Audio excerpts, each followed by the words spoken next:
My name is Keisha Williams, and I've been a labour and delivery nurse for 12 years. In that time, I've helped bring over 3,000 babies into this world. I've seen joy, tears, miracles, and heartbreak. But I'd never seen evil wearing a grandmother's smile until Tuesday morning at 2:47 a.m., when I caught Sandra Mitchell trying to steal baby Emma Rodriguez from our maternity ward. What happened that night changed everything I thought I knew about the people who walk through our hospital doors. It taught me that the most dangerous predators often look like the most harmless visitors. And it showed me that sometimes a nurse's intuition is the only thing standing between an innocent child and a lifetime of horror.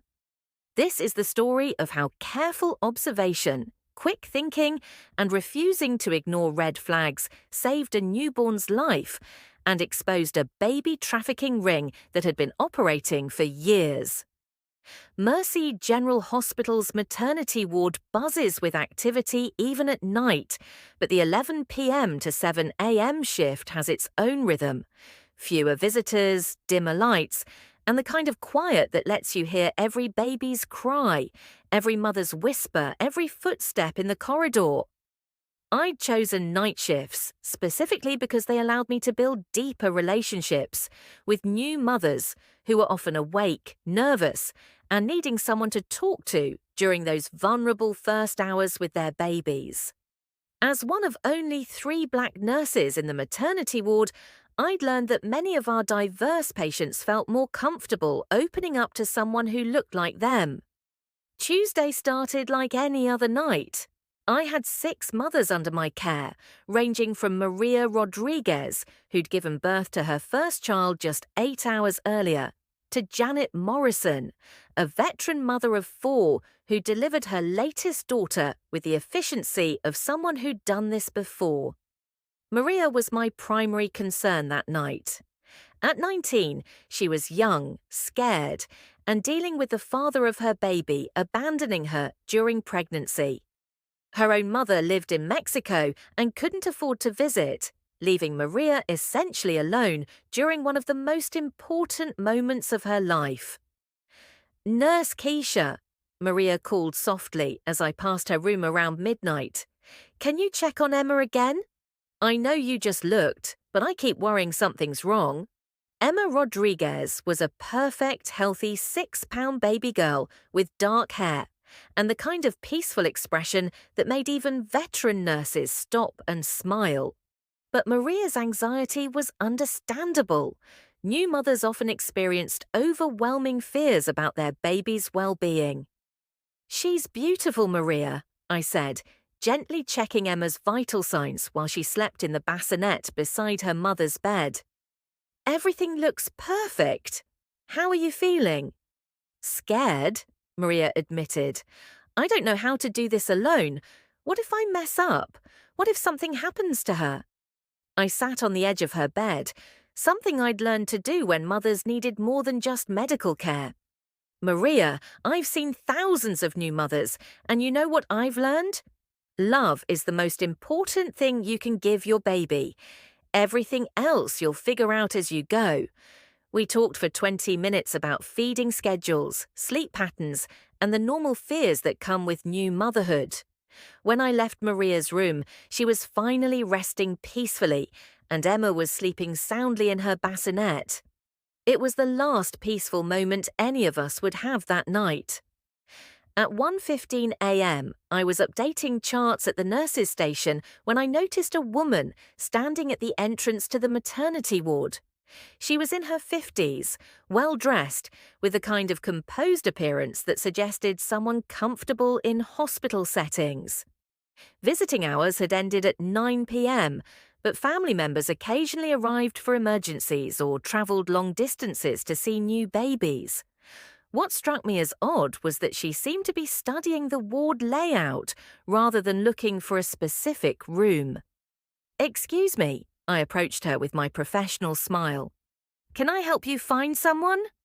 "Oh, yes," she replied with a warm grandmother's smile that should have been reassuring.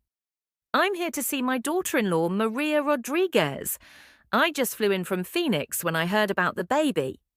Something felt off, but I couldn't pinpoint what.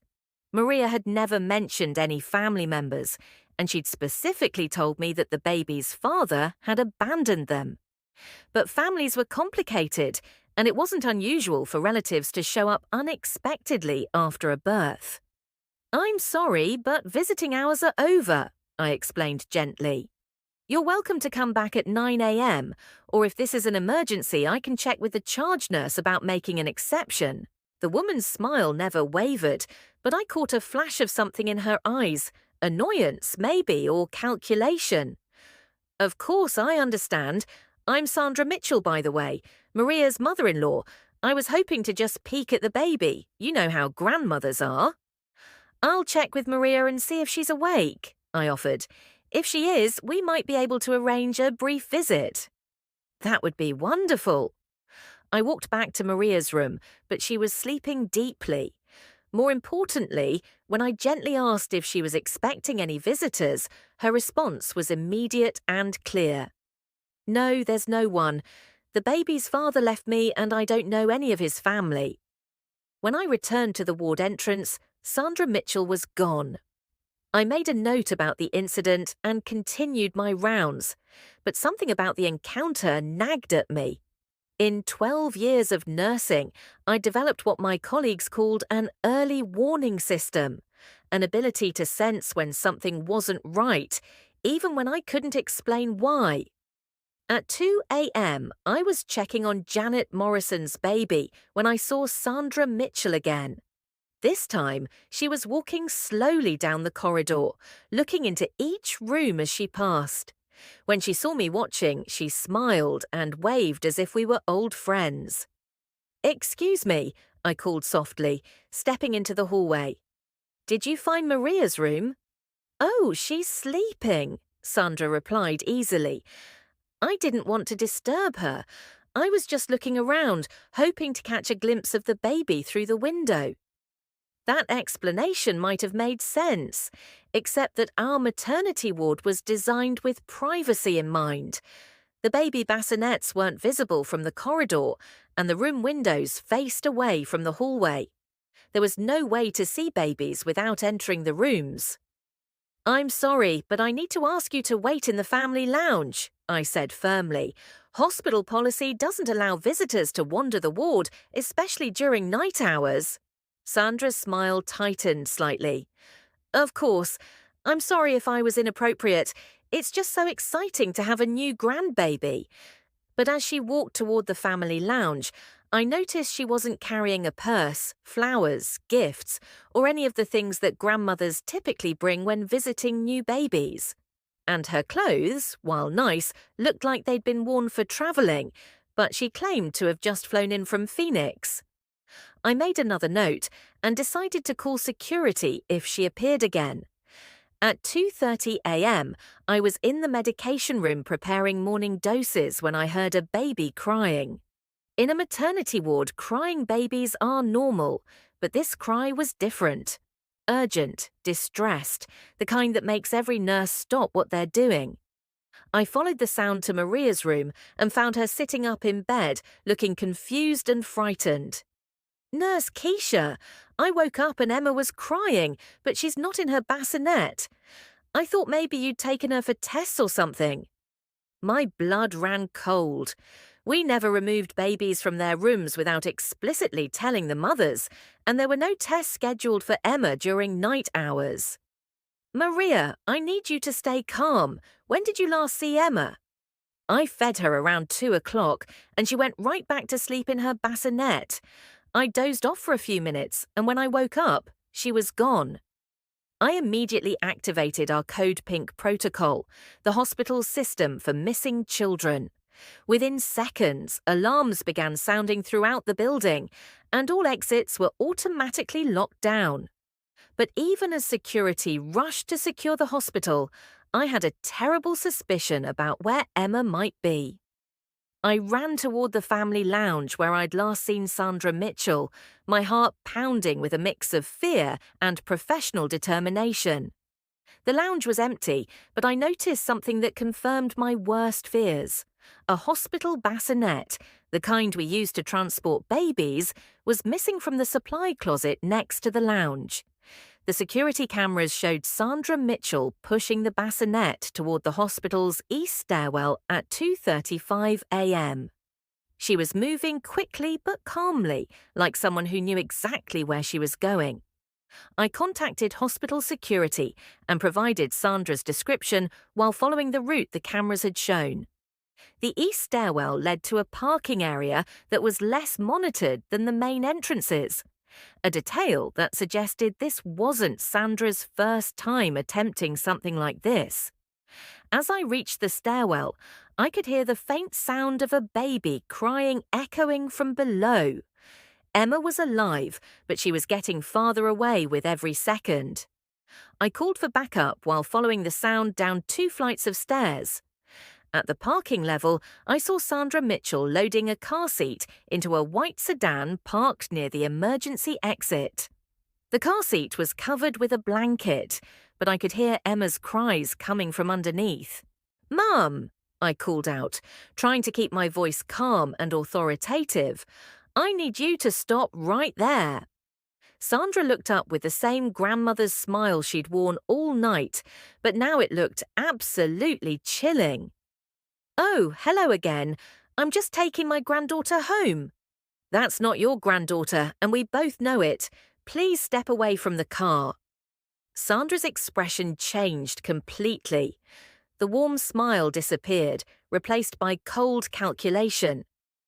"You don't understand the situation, honey. This baby needs a proper family, not some teenage mother who can't even afford to take care of her." "That's not your decision to make. Please remove the baby from the car seat and step away from the vehicle." Instead of complying, Sandra quickly finished securing the car seat and moved toward the driver's door. "I'm leaving now. Don't try to stop me." I positioned myself between Sandra and the driver's door, knowing that security was on their way, but might not arrive in time to prevent her escape. "Sandra, you're making a huge mistake. This hospital is in lockdown, and police are surrounding the building. The only way this ends well is if you hand over the baby now." Sandra's composure finally cracked. "You don't understand. I lost my daughter 20 years ago. Car accident. She was supposed to have babies, grandchildren for me to love. This baby doesn't even have a father. She'll be better off with someone who can provide for her properly." The desperation in her voice was heartbreaking, but it also made her more dangerous. This wasn't a calculated criminal. This was a grieving mother whose pain had twisted into something dark and destructive. "I'm sorry for your loss," I said carefully, trying to keep her talking while security arrived. "Losing a child is the worst pain imaginable, but taking someone else's baby won't bring your daughter back." "You're black," Sandra said suddenly, as if just noticing. "You probably understand better than most people what it's like when society doesn't value your children. This baby will just end up in poverty, maybe drugs, maybe worse. I can give her opportunities." The racism in her statement was breathtaking, but I forced myself to stay focused on getting Emma back safely. "Maria loves her daughter, and she has every right to raise her child. Please don't make this worse than it already is." Sandra was reaching for her car keys when security officers finally arrived, surrounding the vehicle and ordering her to step away from the car. "Mum, remove the child from the car seat and place your hands where we can see them," the lead officer commanded. For a moment, I thought Sandra might comply. Then she made a desperate lunge for the driver's door. What happened next occurred in seconds but felt like hours. Sandra managed to get into the car and start the engine, but the security officers were ready. 2 officers positioned themselves to block her exit, while another approached the passenger side where Emma was secured. "The baby's safety is our priority," the lead officer radioed. "Do not let that vehicle move." Sandra revved the engine and tried to back out, but the officers had positioned their vehicles to prevent escape. Realizing she was trapped, she made one final desperate decision. She got out of the car and started running toward the emergency stairwell, leaving Emma behind in the car seat. "Stay with the baby!" I shouted to the security officers as I followed Sandra. "Make sure she's okay." I caught up with Sandra on the second-floor landing. She was sitting on the steps, crying and shaking, finally understanding that her plan had failed. "I just wanted to love a baby again," she sobbed. "I just wanted to feel like a grandmother." "I know," I said, sitting beside her while we waited for police to arrive. "But this wasn't the way. There are legal ways to be involved with children who need love and support. It's too late for that now. It's never too late to make better choices." The police investigation revealed that Sandra Mitchell's attempted kidnapping was part of a pattern stretching back several years. She had been visiting maternity wards at hospitals throughout the Southwest, studying security procedures and identifying vulnerable targets. Maria Rodriguez wasn't chosen randomly. Sandra had been monitoring local birth announcements, specifically looking for young mothers without strong family support systems. She'd researched Maria's situation, learned about the absent father, and identified her as someone whose baby might not be immediately missed. Most chilling was the discovery that Sandra had successfully kidnapped 2 other babies over the past 3 years. Both children were eventually recovered, but they'd been living with Sandra under false identities while she moved from state to state. The FBI investigation revealed a disturbing network of people who facilitated illegal adoptions by targeting vulnerable mothers and stealing their children. Sandra was a small part of a larger operation that exploited grief, desperation, and systemic failures in child protection. But the part of the investigation that haunted me most was learning about Sandra's own history. She had indeed lost a daughter 20 years earlier, and her grief had never been properly addressed. Instead of seeking help, she'd let her pain transform into something destructive that hurt other families. Maria Rodriguez was reunited with Emma within an hour of the attempted kidnapping. The terror of almost losing her daughter created a bond between us that went far beyond the typical nurse-patient relationship. "You saved my baby's life," Maria told me the next day, tears streaming down her face. "How can I ever thank you for that?" "You don't need to thank me," I replied. "Protecting your daughter was just doing my job." But Maria was right. I had saved Emma's life and potentially the lives of other babies who might have been Sandra's future targets. The hospital implemented new security measures following the incident.